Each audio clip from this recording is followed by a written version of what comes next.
रावसाहेब, काल राज ठाकरेंनी एक भावनिक विधान केलं.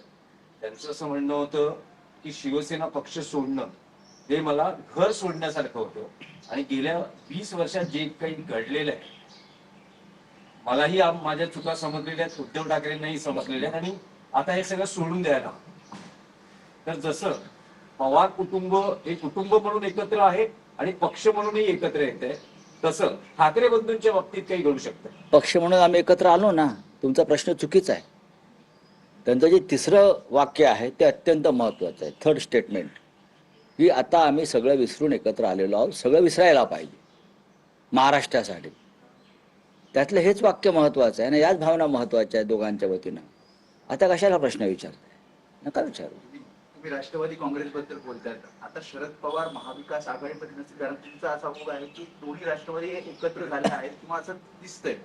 तर शरद पवार हे आता तुमच्या सोबत नसतील. राष्ट्रीय पातळीवर तुम्ही चुकीच्या दिशेनं प्रश्न विचारताय. मी असा विचार करतो किंवा आम्ही सगळे असा विचार करत आहोत की शरद पवार हे अजित पवारांसह महाविकास आघाडीत येतील. असं काय विचार कर की शरद पवार आणि अजित पवार हे एकत्रित महाविकास आघाडीमध्ये, म्हणजे अजित पवारांसह महाविकास आघाडीत असेल ना. कारण शरद पवार हे आमच्या बरोबर आहेत. त्यांचा पक्ष महाविकास आघाडीत आहे. अजित पवार हे महायुतीमध्ये आहेत. तरीही त्यांनी महाविकास आघाडी बरोबर पाठ लावलेला आहे. अशा वेळेला त्यांच्या तिथे कारवाई होईल.